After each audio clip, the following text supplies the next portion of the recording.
Demos lectura, hermanos, juntos al capítulo 12 de Juan, versículo 1 al versículo 11. La palabra del Señor dice así. 6 días antes de la Pascua vino Jesús a Betania, donde estaba Lázaro, el que había estado muerto y a quien había resucitado de los muertos. Y le hicieron allí una cena. Marta servía y Lázaro era uno de los que estaban sentados a la mesa con él. Entonces María tomó una libra de perfume de nardo puro de mucho precio y ungió los pies de Jesús y los enjugó con sus cabellos. Y la casa se llenó del olor del perfume. Y dijo uno de sus discípulos, Judas Iscariote, hijo de Simón, el que le había de entregar: ¿por qué no fue este perfume vendido por 300 denarios y dado a los pobres? Pero dijo esto no porque se cuidara de los pobres, sino porque era ladrón y teniendo la bolsa, sustraía de lo que se echaba en ella. Entonces Jesús dijo: déjala, para el día de mi sepultura ha guardado esto, porque a los pobres siempre los tendréis con vosotros, mas a mí no siempre me tendréis. Gran multitud de los judíos supieron entonces que él estaba allí y vinieron no solamente por causa de Jesús, sino también para ver a Lázaro, a quien había resucitado de los muertos. Pero los principales sacerdotes acordaron dar muerte también a Lázaro, porque a causa de él muchos de los judíos se apartaban y creían en Jesús. Hermanos, como ya hemos estado adelantándoles las últimas sesiones y las últimas exposiciones del Evangelio de Juan, estamos ya llegando al momento más intenso de la vida de nuestro Señor Jesucristo, y son sus últimos días antes de llegar a la cruz. Ya estamos literalmente, hermanos, a menos de 2 semanas en este Evangelio de la muerte de nuestro Señor Jesucristo. Ahora, para muchos de ustedes esto no es tan obvio. ¿Por qué? Porque estamos en el capítulo 12. Y este Evangelio tiene 21 capítulos.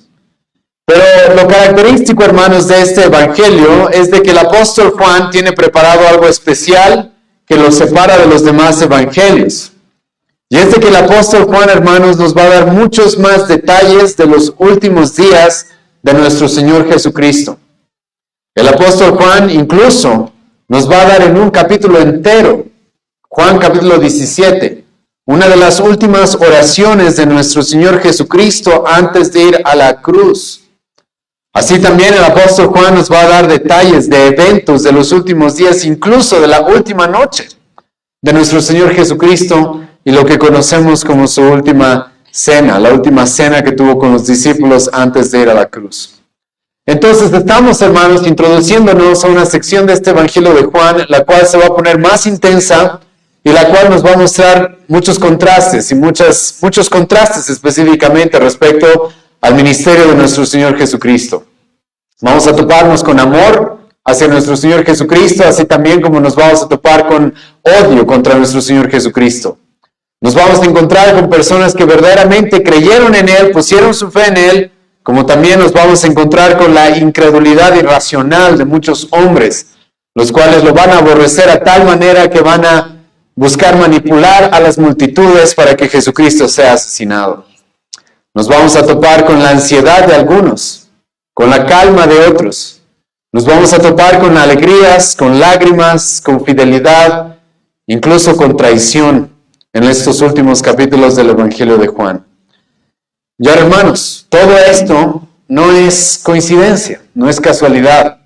Todo esto es porque, como nos dijo el apóstol Juan desde el principio de este Evangelio, Jesucristo, hermanos, es el Cordero de Dios que vino a quitar el pecado del mundo. Ahora, yo les animo, hermanos, a tener esto en sus mentes, porque el apóstol Juan nos lo ha presentado como el Cordero, y literalmente, hermanos, ya estamos cerca de la última Pascua de nuestro Señor Jesucristo. Y Jesucristo, como el Cordero que quita el pecado del mundo, va a ser sacrificado en la fiesta de la Pascua. En la fiesta de la Pascua. Y todo, hermano, ya empieza a disponerse para su muerte, para su asesinato en este pasaje. En todo, hermano, y vamos a ver el día de hoy esto. Los amigos de Cristo, sin quizás saberlo, ya están preparando a Cristo para su sepultura. Así también, ya vamos a encontrarnos ahora con Judas. el cual ya está empezando a maquinar, ya está empezando a mostrar quién realmente es y el cual, junto con los judíos, va a hacer un complot y va a traicionar a Cristo para que termine siendo asesinado. El día de hoy también nos vamos a topar con estos enemigos de Jesucristo. Estos hombres, los cuales el apóstol Juan los va a reconocer como los sacerdotes, los cuales odian a Jesucristo por el mensaje y odian a Jesucristo porque ya no tienen excusa para no creer en Él. Jesucristo ya les ha dado todas las pruebas, las evidencias de que Él realmente es el Mesías. Y el día de hoy, hermanos, en este capítulo 12 de Juan, vamos a ver del versículo 1 al versículo 11, vamos a encontrarnos cómo ya se está disponiendo todo para que nuestro Señor Jesucristo sea sacrificado en la Pascua, sea muerto en la Pascua como aquel cordero que vino como un sustituto a sufrir la ira que tú y yo merecemos. Y lo primero que va a hacer el apóstol Juan en este capítulo es presentarnos en los primeros 3 versículos una cena. Escucha una vez más lo que dice el apóstol Juan en los primeros 3 versículos de este capítulo. 6 días antes de la Pascua vino Jesús a Betania, donde estaba Lázaro, el que había estado muerto y a quien había resucitado de los muertos. E hicieron allí una cena. Marta servía y Lázaro era uno de los que estaban sentados a la mesa con él. Entonces María tomó una libra de perfume de nardo puro de mucho precio y ungió los pies de Jesús y los enjugó con sus cabellos, y la casa se llenó del olor del perfume. El apóstol Juan, hermanos, nos dice, estamos ya a 6 días de la Pascua. Probablemente, y haciendo los cálculos, estamos en el día 9 de Nisan. Estamos en un sábado. La próxima semana vamos a ver la entrada triunfal de Jesucristo en Jerusalén. Ese es un día domingo, como se lo conoce hasta el día de hoy como el Domingo de Ramos. Pero este día probablemente es un día sábado. Y el apóstol Juan, hermano, una vez más nos trae a nuestra memoria, nos trae a la mente que ya estamos muy cerca de la Pascua. Y esto, hermanos, ya les he dicho en la introducción, pero una vez más déjenme refrescarles la memoria, porque la Pascua era la fiesta más importante que tenían los judíos. 1300 años antes que Dios había instituido esta fiesta solemne, la cual tenían la obligación, todos los hombres judíos, de ir a Jerusalén para ser parte de esta celebración en la cual se sacrificaba un cordero que les recordaba de que Dios los había salvado de la muerte y Dios los había salvado de la esclavitud en Egipto. Y hermano, 1300 años después de que esta fiesta había sido instituida, escucha, no es coincidencia todo esto. No es coincidencia de que ya nos estamos acercando a la muerte de nuestro Señor Jesucristo y justo estamos en esta fiesta, hermano. ¿Por qué? Porque el mismo Nuevo Testamento, hermano, nos dice de que todas esas fiestas eran una sombra de lo que nuestro Señor Jesucristo iba a hacer. Y te ruego y te animo, hermano, de que cuando leas el Antiguo Testamento siempre tengas eso en cuenta. Todas aquellas fiestas que a veces a nosotros, como las leemos como algo muy alejado, a veces no nos sentimos identificados con todo eso, pero todas esas fiestas, como va a decir Pablo en Colosenses, como va a decir el autor de Hebreos, era una sombra de lo que nuestro Señor Jesucristo iba a hacer, de lo que Dios iba a hacer al cumplir sus promesas a esta humanidad, de mandar a alguien para que pague nuestra condena, para que nos rescate. Y específicamente, hermanos, esta fiesta claramente nos muestra eso. Esta fiesta en la cual en el Antiguo Testamento los judíos, por la muerte de un cordero, sin mancha, sin contaminación, esto es algo que ya hemos visto hasta este punto en el Evangelio. Jesucristo, hermano, desde el principio, los judíos, desde el principio de su ministerio, los judíos tuvieron cosas en contra de él. Hasta este punto no hemos podido encontrar ni una acusación verdadera contra nuestro Señor. Difamaciones, sí. Ataques a la persona, sí. Lo han llamado loco, lo han llamado endemoniado, lo han querido despreciar por quién es su mamá, porque vivía en Nazaret, porque era hijo de un carpintero. Sí, eso sí hemos encontrado. Pero una acusación, una sola acusación de que él haya pecado, de que él haya cometido algún error, de que él no haya sido fiel a la palabra, a los mandamientos de Dios hasta este momento, no. ¿Y por qué? Porque en la Pascua, hermano, un cordero sin mancha, sin contaminación era el que iba a ser sacrificado.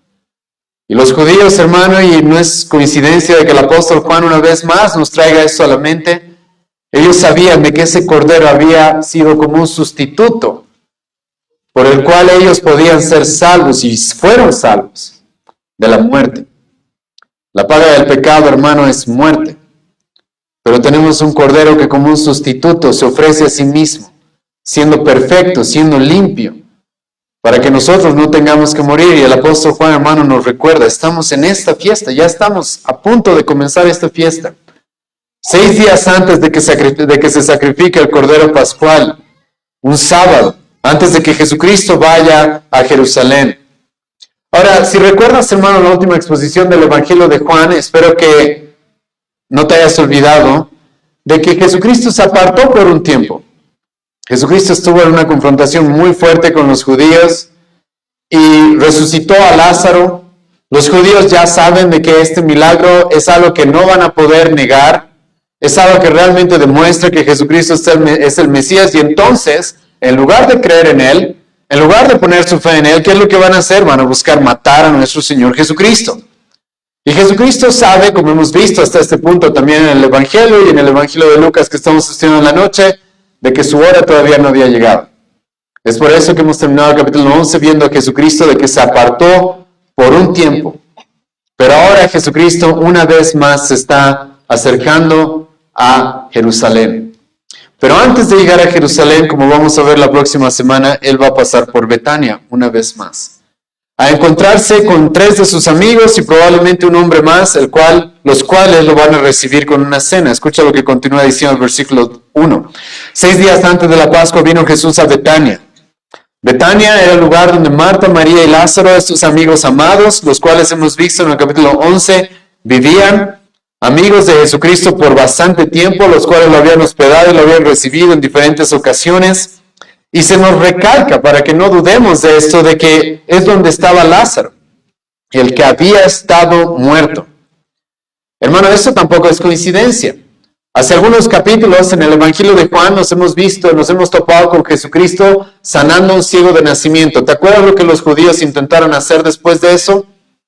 Desacreditar ese milagro. Los judíos intentaron de alguna u otra manera decir que ese milagro había sido falso.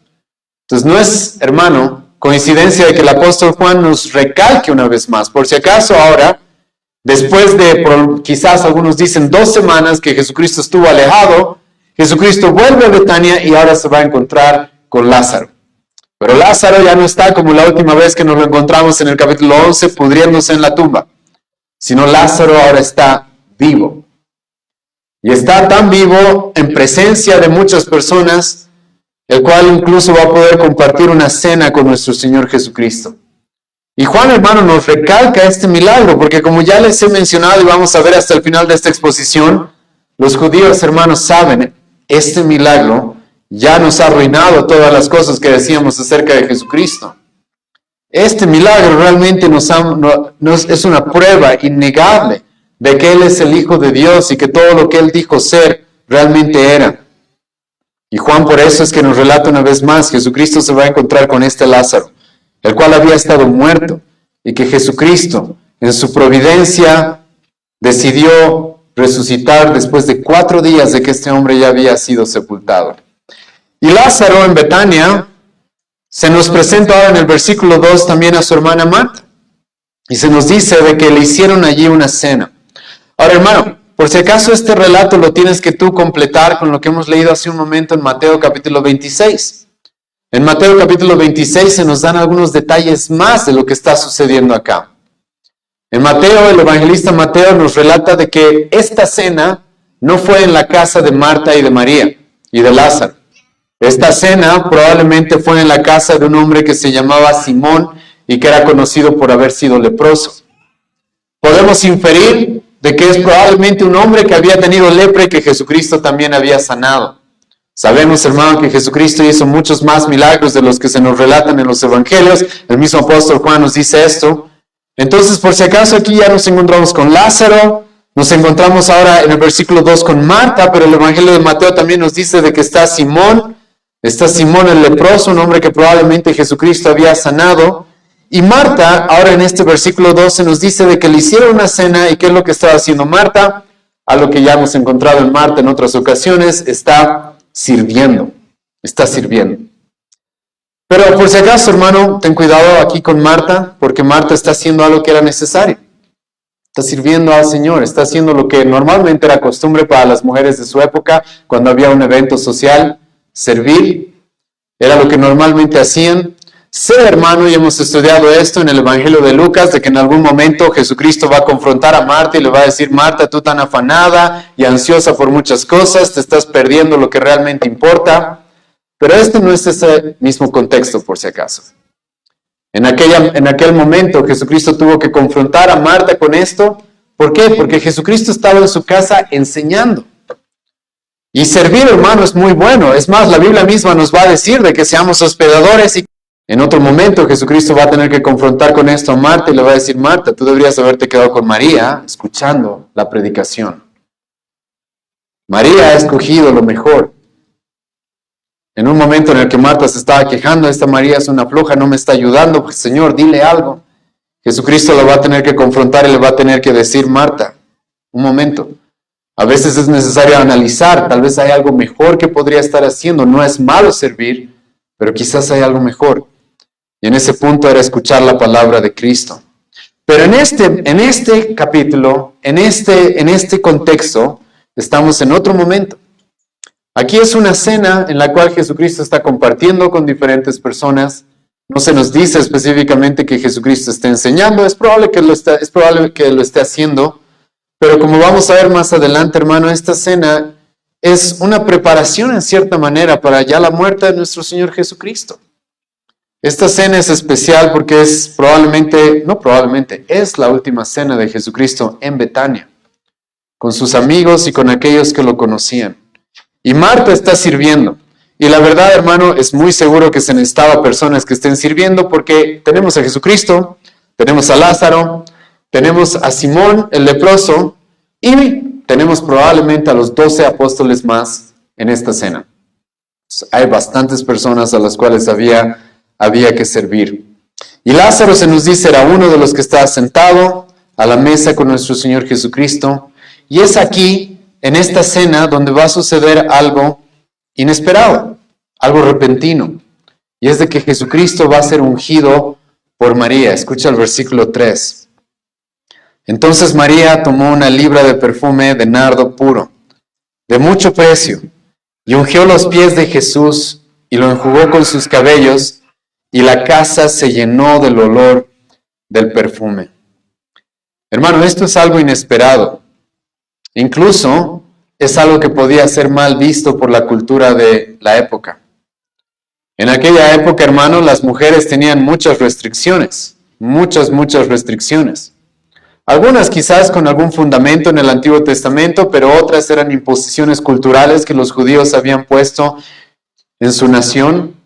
Y las mujeres, hermano, normalmente no podían compartir un mismo espacio con los varones, a menos de que estén sirviendo como Marta lo estaba haciendo. Eso era extraño. Menos aún, hermano, las mujeres podían acercarse a un varón y tocarlo. Pero María, hermanos, va a romper todas esas costumbres y va a hacer algo que sale de un corazón, obviamente, que está agradecido por lo que sucedió con su hermano, pero probablemente también porque María sabe qué es lo que va a pasar con Jesucristo en muy poco tiempo. Sí, las normas de la modestia prohibían cualquier tipo de contacto físico entre mujeres y hombres que no fueran parientes cercanos. Incluso un simple saludo era prohibido y mal visto por muchas personas. Pero María, hermano, aquí va a romper todas estas cosas. ¿Por qué? Porque había algo mucho más importante que todas esas costumbres. Jesucristo, hermano, está a punto de ir a la cruz. Está a punto de comenzar esta última semana que va a ser muy intensa para Él. Literalmente vamos a ver en el siguiente capítulo que Jesucristo va a decir: mi alma está muy turbada, incluso hasta la muerte. Entonces, a pesar de todas esas costumbres y reglas sociales, María va a romper las reglas sociales de su época y se va a acercar a Jesucristo. ¿Para qué? Para ungirlo. Ahora, esto es importante, hermano. En otras ocasiones ya ha pasado esto. Y los judíos se van a quejar y van a decir cómo Jesucristo se deja tocar por una mujer, y sobre todo si es una mujer pecadora, aunque por si acaso la María de la que estamos hablando acá no es la misma que la mujer pecadora del Evangelio de Lucas. Pero sí, hermano, me llama la atención de que Cristo por si acaso no le va a dar mucha importancia a las reglas sociales de su época. No le va a dar mucha importancia a esas cosas y va a permitir que María haga lo que ella había propuesto en su corazón. Y como ya les he adelantado, hermano, María tiene motivos para hacer esto. Su hermano había resucitado. Hemos visto en el capítulo 11 cómo María y Marta enviaron mensajeros a Jesucristo muy preocupadas y muy dolidas porque su hermano estaba enfermo. Su intención era que Jesucristo lo sane antes que muera, pero no, Jesucristo va a dejar que Lázaro muera. Y hemos visto, hermano, cómo Marta y María pasaron momentos muy duros, a tal grado que su fe fue gravemente probada y cometieron graves errores. Hemos visto eso en el capítulo 11, por el dolor de haber perdido a su único hermano. Y hermano, Jesucristo resucitó a Lázaro. Creo que obviamente María tiene motivos por los cuales mostrarle este agradecimiento a Jesucristo. Pero hermano, no podemos negar, como Jesucristo va a hacer más adelante, de que aquí hay otros motivos más que también ya se los adelanté. María, hermano, en la Biblia se nos presenta como aquella que se sentó a los pies de Cristo a escuchar su predicación en algún momento.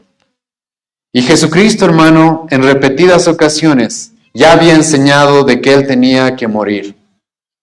Mateo 9, Mateo 16, Marcos 8, Marcos 9, Marcos 10, en este mismo Evangelio de Juan, Juan capítulo 6, Juan capítulo 7, Juan capítulo 8, incluso desde el capítulo 2 de Juan, Jesucristo ya nos dijo, ya nos adelantó de que Él iba a morir. Entonces es muy probable de que María sabe, hermano, de que esto ya se acerca, de que esto ya está muy cercano. Y entonces María se va a acercar a Jesucristo con una libra de perfume de nardo puro, de mucho precio, y va a ungir a Jesucristo. El Evangelio de Mateo, los otros evangelios, Mateo y Marcos, nos dicen de que no solamente le ungió los pies, sino que también lo ungió desde su cabeza. Intentó ungir a Jesucristo completamente. El Evangelio de Juan nos relata de que María le ungió los pies y los enjugó con sus cabellos. Hermano, eso es un detalle importante, porque lo que va a suceder en unos capítulos más adelante es de que los discípulos no se van a lavar los pies, ¿te acuerdas? Vamos a ver eso más adelante. Y Jesucristo le va a lavar los pies a los discípulos. Creo que este es un detalle relevante, hermano, porque aquí nos encontramos con una mujer no solamente lavándole los pies a Cristo, sino ungiéndolos con perfume y enjugándolos con sus propios cabellos. ¿Por qué eso es importante, hermano? Porque tocar los pies de alguien en aquella época era algo sumamente humillante. Era algo sumamente humillante. Normalmente era una tarea reservada solamente para los esclavos de más baja reputación. Los esclavos los más humillados eran los que normalmente tocaban los pies de sus amos. Y aquí nos encontramos con una mujer la cual no solamente va a tocar los pies de Jesucristo, sino que va a romper y va a ungirlos con un perfume muy caro y los va a enjugar con sus propios cabellos, hermano. Y lamentablemente los discípulos están viendo eso, ¿sí? Y es un detalle importante para cuando lleguemos al capítulo 13, cuando los mismos discípulos no van a querer ni siquiera lavarse sus propios pies. Pero María aquí, hermano, rompe este perfume, muy caro, nos dice Juan. Más adelante vamos a encontrar cuál era el costo de este perfume. Judas va a decir de que podía haber sido vendido por 300 denarios. ¿Sabes cuánto era eso en aquella época? Era quizás el trabajo de un año entero. El trabajo de un año entero. Muchas veces el salario diario era un denario. 300 denarios, hermano, era el trabajo de un año entero. Pero hermano, no importa. Esto es para Cristo. María no va a escatimar nada.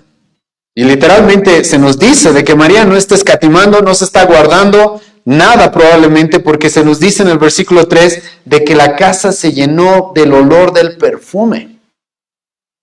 Entonces María había reservado esto con la intención de honrar a nuestro Señor Jesucristo y ungirlo. Y esto, hermano, de que Cristo sea ungido, no es tampoco algo que podemos saltarnos así nomás. Porque Cristo es el Mesías. Jesús es el Cristo. ¿Sabes qué significan estas palabras? Espero que sí.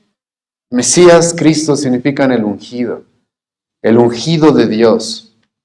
Y Jesucristo, antes de entrar a Jerusalén, antes de esta última semana en la cual Él va a ser sacrificado, está siendo ungido por María, con un perfume de gran costo, y sin escatimar absolutamente nada, María lo unge. Ahora, hermano, te ruego que tomes en cuenta aquí también un detalle, y es todos los detalles que se nos muestran en este relato. Hay gente, hermanos, que dice que cuando leemos los evangelios estamos viendo mitos, leyendas, cuentos. Hermanos, estos no son cuentos, estos no son mitos. Estos son relatos históricos precisos. Escucha, esto es lo que el apóstol Juan está haciendo.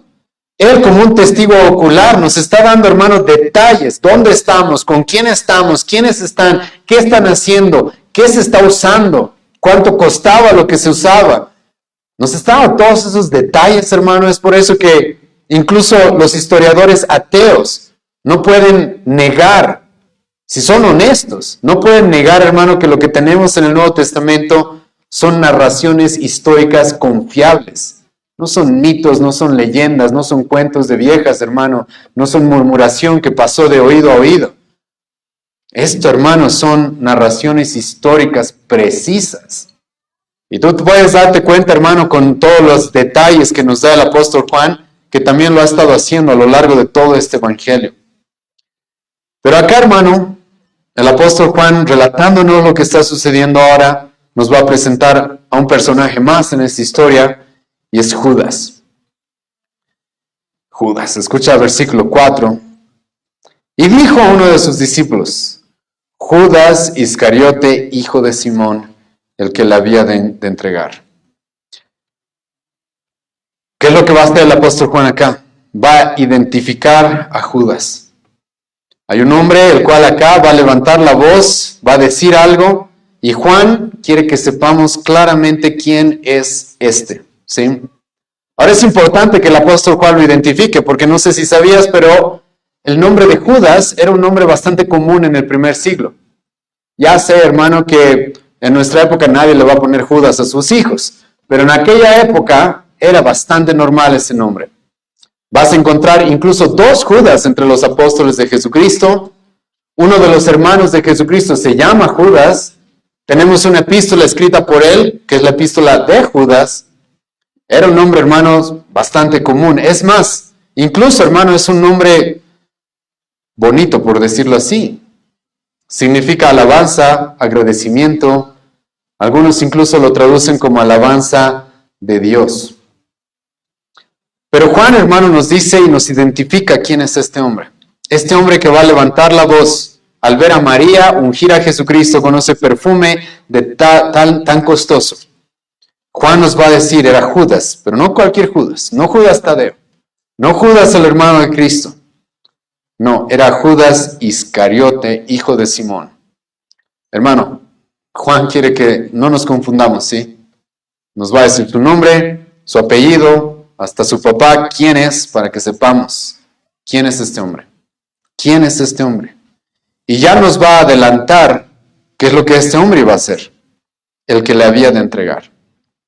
Ahora, Juan, por si acaso, está diciendo eso años después.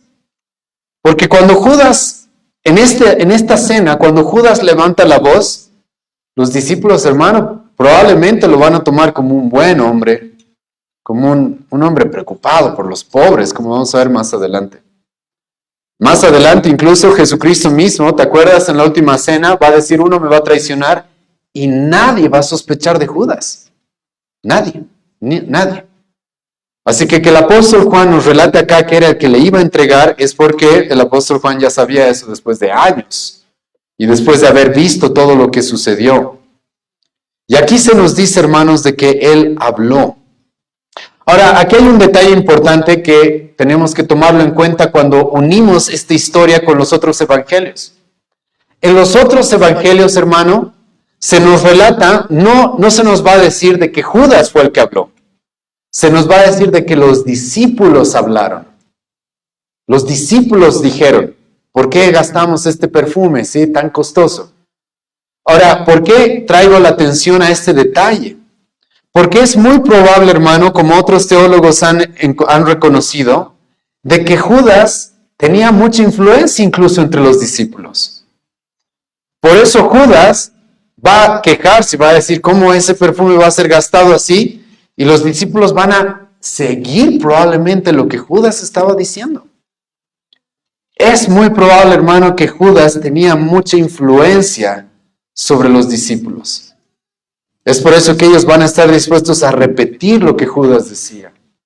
Es por eso que más adelante vamos a ver que ninguno de los discípulos sospechaba de Judas.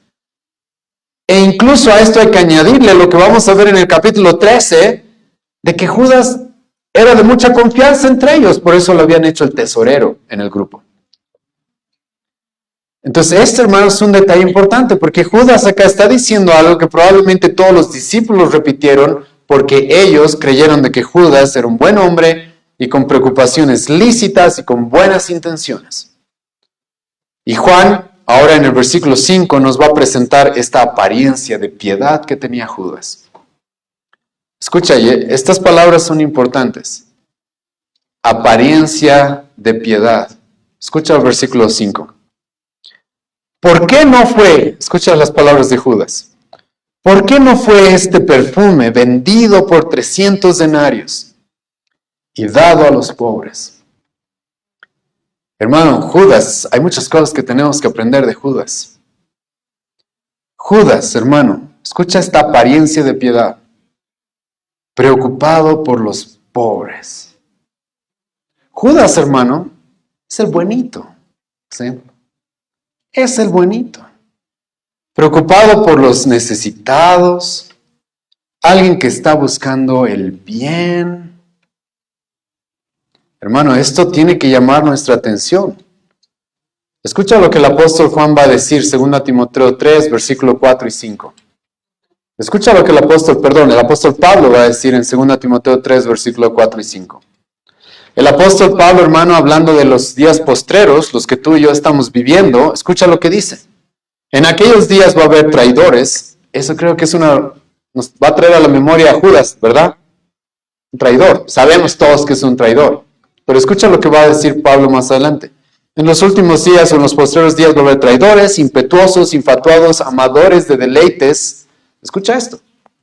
Amadores de deleites más que Dios. En un momento vamos a ver que Judas no estaba tan preocupado por los pobres, sino por su propio bolsillo, ¿sí?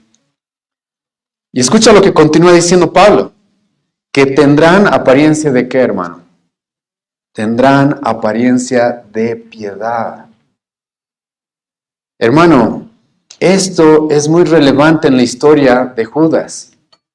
Y hay cosas que tú y yo debemos aprender, porque el apóstol Pablo mismo nos dice de que abramos los ojos y no seamos ingenuos. Y hay muchos cristianos, hermano, sumamente ingenuos, que se dejan llevar por una apariencia de piedad. Hermano, el diablo viene vestido ¿de qué? De ángel de luz. El diablo no viene, hermano, con sus cuernos y su cola y su trinche. No viene así, hermano. El diablo es bonito. Quiere tu bien.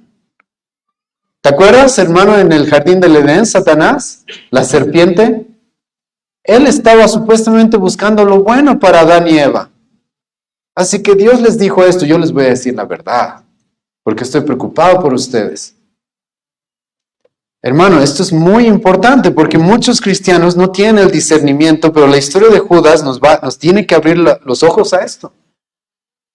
Hermano, no te estoy diciendo que desconfíes ahora a todo el mundo, ¿sí? Pero hermano, aquellas personas que todo el tiempo quieren hacerse ver como las más bonitas, los que están tan preocupados por ti, hermano, cuidado. Hay mucha gente que aparenta esa piedad. Esa gente que es puro amor, pura gracia, misericordia. ¿Tú sabes cuántas veces he escuchado esto? De hombres a los cuales yo he identificado como falsos, hermanos y maestros, yo he escuchado gente que viene y me dice, pero es tan bueno. Escucha lo que dice Salomón, Proverbios 26, versículos 23 y 25. Como escoria de plata echada sobre el tiesto son los labios lisonjeros y el corazón malo. ¿Escucha esto? Labios lisonjeros, que te dicen lo que quieres escuchar, pero que su corazón es malo. Apariencia de piedad. Y escucha lo que va a continuar diciendo Salomón. El que aborrece disimula con sus labios, mas en su interior maquina engaño. Cuando hablare amigablemente, no le creas, porque 7 abominaciones hay en su corazón. Hermano, Satanás, Judas, no se presenta como un enemigo, como un traidor. Se presenta como un amigo. Se presenta amigablemente. Y hermano, necesitamos aprender a discernir. Y quiero darles un ejemplo para ayudarles a que este pasaje puedan aplicarlo. Hermano, digamos que solo conocieras esto. Quiero que me respondas, ¿quiénes creerías tú que son los buenos? Jesucristo, a Juan y a Jacobo, les va a decir hijos del trueno. ¿Por qué? Porque eran, hermanos, hombres muy, incluso violentos. ¿Te acuerdas, Juan y Jacobo? Que van a decirle a Jesucristo, Jesucristo, oraremos para que caiga fuego del cielo sobre estas personas. ¿Te acuerdas? Y ahora tienes un Judas que está preocupado por los pobres. ¿Quién dirías tú, hermano, si no supieras toda la historia, que es el bueno? Dirías Judas, si no supieras toda la historia. Ese Juan y ese Jacobo que andan orando para que Dios castigue a la gente. Pero Judas está preocupado por los pobres, hermano. Si no supieras la historia, te puedo asegurar que creerías que Judas es el bueno y Juan y Jacobo son los malos, hermano.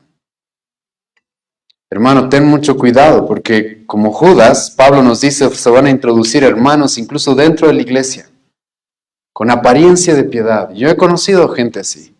Mienten, ponen enemistad entre hermanos, murmuran, intentan destruir, dividir, pero son los buenitos, ¿sí? Son los que siempre están preocupados por cómo está tu corazón, cómo estás, ¿estás orando? ¿Estás creciendo en el Señor? Son los buenitos. Y Judas, hermano, aquí ha estado aparentando por años ya, por si acaso. Estamos, hermano, ya en el último tiempo de Jesucristo. Judas ha pasado por lo menos 3 años con Jesucristo. Y nadie ha dudado de él hasta ahora. Nadie. Como ya les adelanté en el capítulo 13, literalmente se nos va a decir que Judas era el tesorero. ¿Por qué? Porque todos, hermanos, le tenían mucha confianza a Judas. Y esos son, hermanos, los falsos hermanos. Los falsos maestros pueden aparentar por un buen tiempo. Por eso el apóstol Pablo te va a decir esto, hermano, 1 Timoteo capítulo 5. Tienes que con mucha calma juzgar a las personas. Hay algunos que parecen malos al principio, pero que realmente son buenos. Hay algunos que parecen buenos, pero realmente son malos. No te apresures, hermano. No te apresures. Ya hemos visto esto en Juan 7. Juzgar con justo juicio, ¿te acuerdas? No juzgues de manera superficial. Y Judas, hermano, está aquí aparentando ser tan bueno, preocupado por los pobres. ¿Por qué no hemos vendido ese perfume en 300 denarios? Lo hubiéramos regalado a los pobres. Y como les he mencionado, hermano, hasta aquí los discípulos, ellos no tienen idea de Judas. Es más, ellos, como ya les dije, están probablemente repitiendo las palabras de Judas. Y están diciendo, cierto, Judas tiene razón. Le diremos a Jesucristo. Judas tiene razón. Entre paréntesis, hermano, Judas también me recuerda un poco a la gente que quiere hacerse cargo de los hombres, de los pobres, pero con el dinero de otros. Ten cuidado con esa gente también. Así es fácil, hermanos, ¿sí? Así es fácil.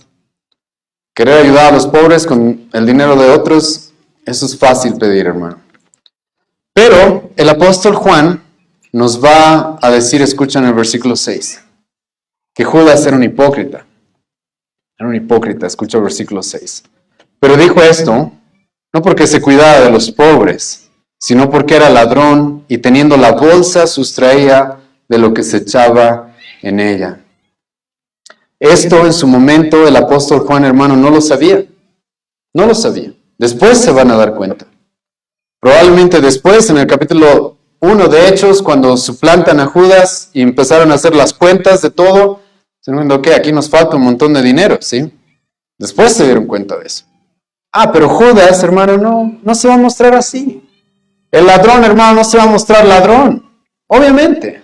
El falso maestro no se va a mostrar falso maestro. El falso hermano no va a venir con un cartel diciendo soy un falso hermano.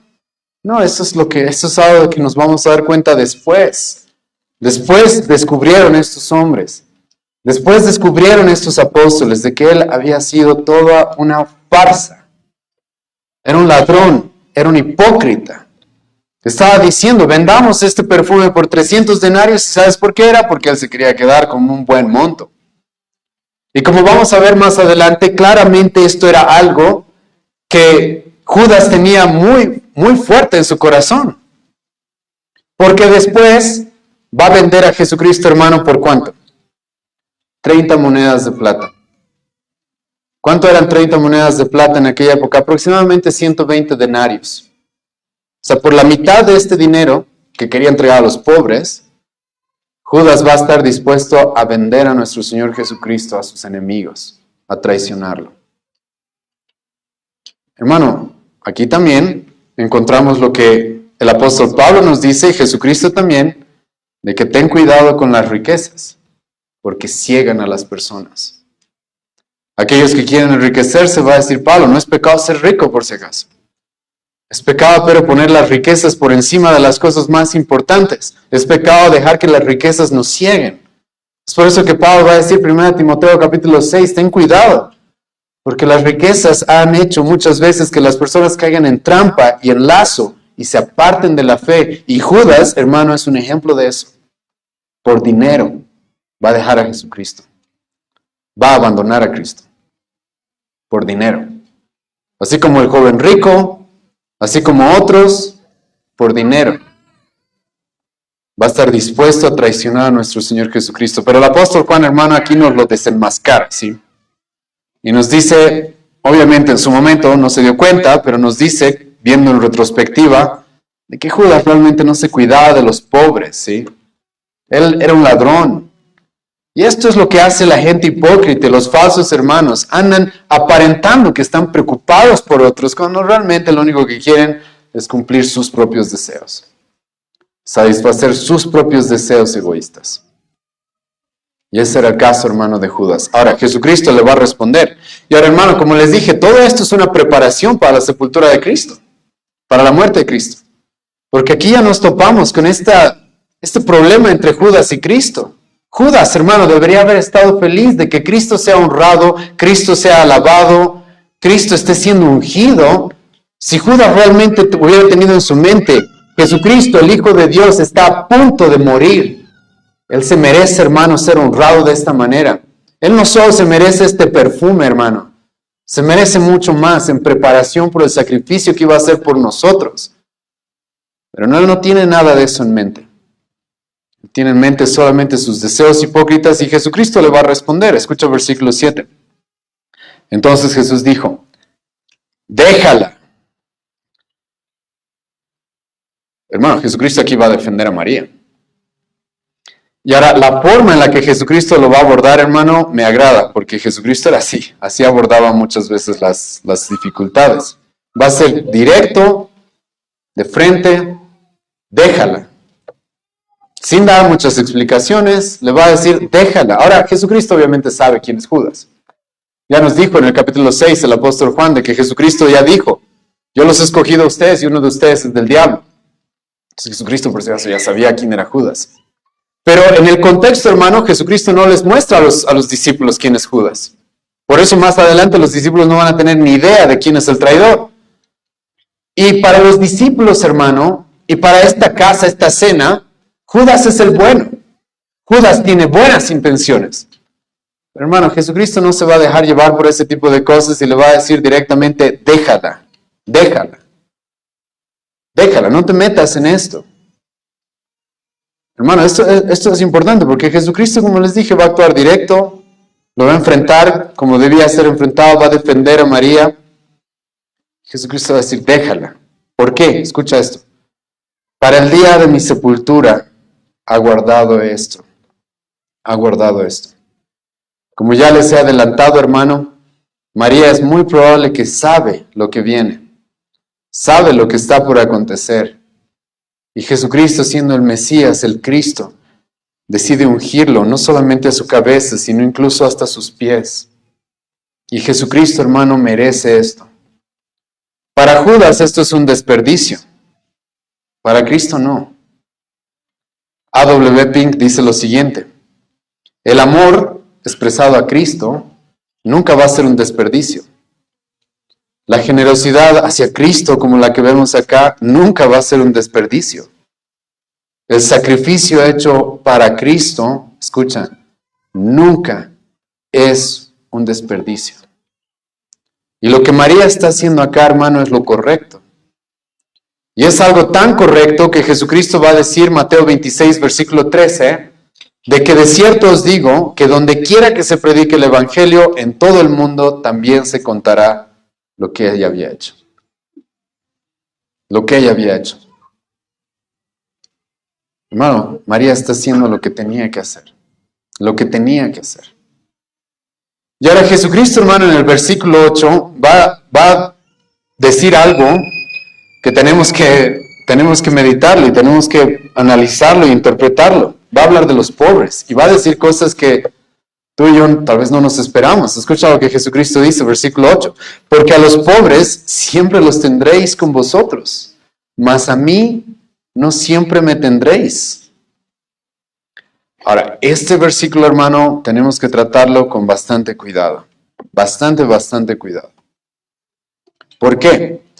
Porque, hermano, por si acaso, tenemos el deber de velar por los pobres. Eso, hermano, no, es algo que no podemos negar. Déjeme leerte algunos pasajes en la Biblia. Proverbios 19, versículo 17. A Jehová presta el que da al pobre y el bien que ha hecho se le volverá a pagar. Proverbios 22, 9. El ojo misericordioso será bendito porque dio de su pan al indigente. Proverbios 31, versículo 8 y 9. Abre tu boca por el mudo en el juicio de todos los desvalidos. Abre tu boca, juzga con justicia y defiende la causa del pobre y del menesteroso. Isaías 58, versículo 7. No es que partas tu pan con el hambriento y a los pobres errantes albergues en casa. Ahí el profeta Isaías está hablando del verdadero ayuno y el profeta Isaías les va a decir, ¿sabes? Ustedes deberían estar compartiendo con los pobres. Es eso lo que realmente Dios quiere, no solamente un ayuno superficial. Jesucristo va a decir, Mateo 25, porque tuve hambre y me diste de comer, tuve sed y me diste de beber. ¿Te acuerdas? Jesucristo ahí está hablando acerca de los pobres dentro de su pueblo. Lucas 3, versículo 11, y respondiendo les dijo, el que tiene 2 túnicas dé al que no tiene, y el que tiene de comer haga lo mismo. Lucas 12, versículo 33, vended lo que poseéis y dad limosna. Santiago 1, 27, la religión pura y sin mácula delante de Dios, el Padre es esta, visitar a los huérfanos y a las viudas en su tribulación.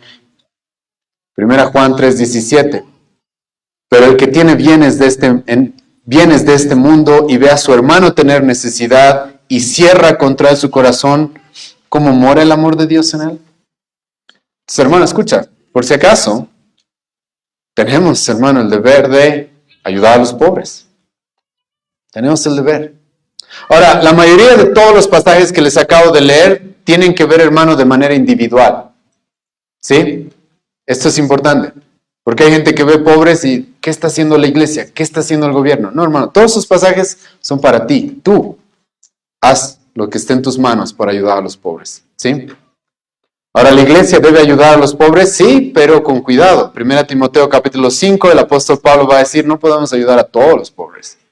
Hay algunos, los cuales cumplen ciertos requisitos. A esos, tal vez sí, les podemos ayudar, pero no a todos.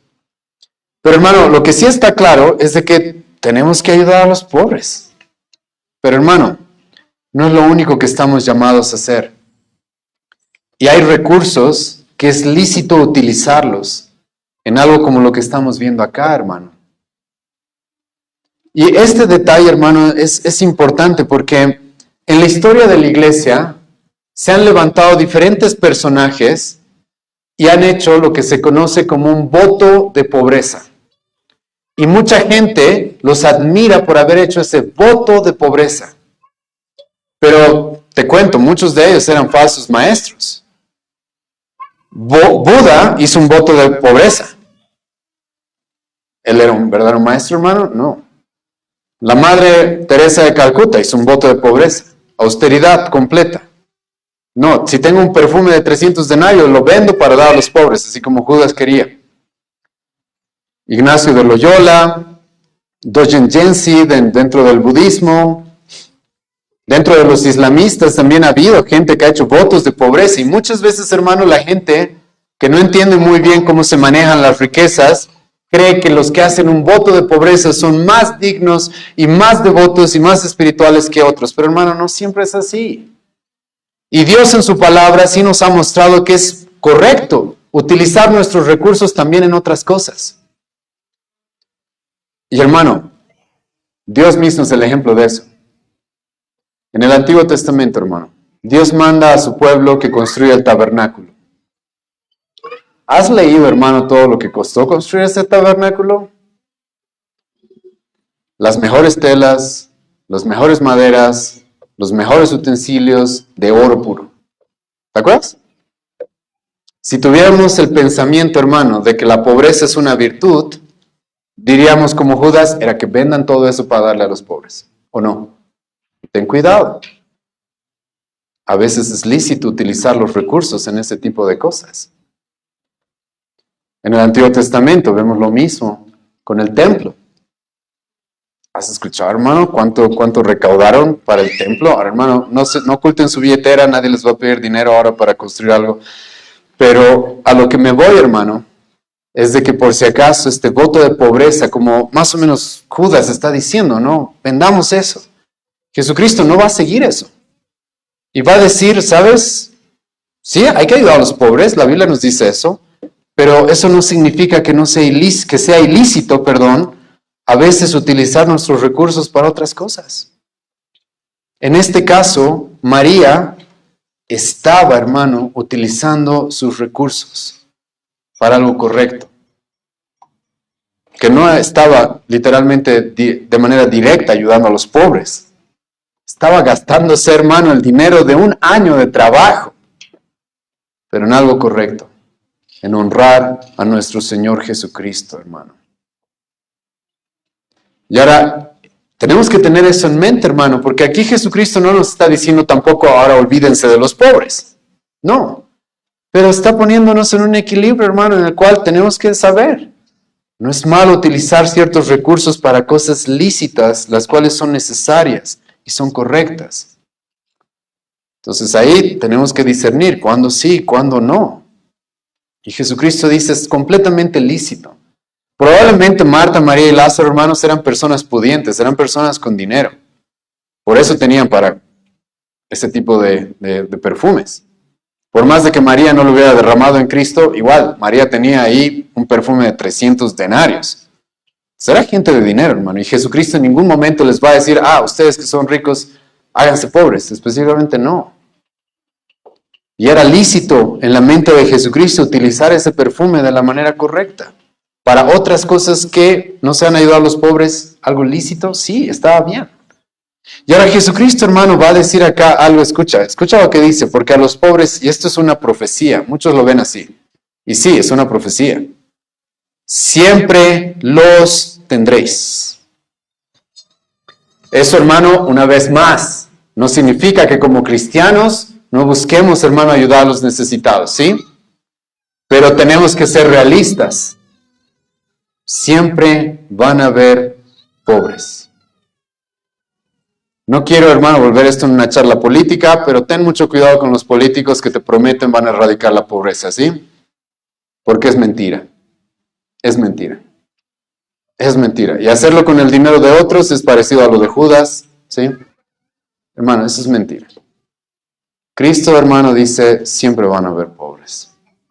Como sociedad, obviamente, podemos construir sociedades que le den la oportunidad a las personas de trabajar y prosperar y salir de la pobreza. Debemos hacer eso, hermanos. Pero, hermanos, siempre va a haber pobres. Siempre va a haber diferentes circunstancias por las cuales la gente cae en pobreza. Muchas veces una de ellas es que la misma gente no quiere trabajar y va a ser pobre. Sí. Y Jesucristo, hermano, nos dice, siempre va a haber pobres. Y realmente esto se ha cumplido hasta el día de hoy. 2000 años después, hermano, y seguimos en lo mismo. Siempre va a haber pobres. Incluso en el último siglo ha pasado algo muy interesante, porque, hermano, el PIB mundial, el Producto Interno Bruto del mundo, escucha cuánto ha crecido. En 1900 era de 1.1 billones de dólares. ¿Sabes cuánto es el día de hoy, el 2023? Supera los 100 billones de dólares. Pero seguimos teniendo pobres, hermano. ¿Sabes por qué? Porque Jesucristo lo dijo acá.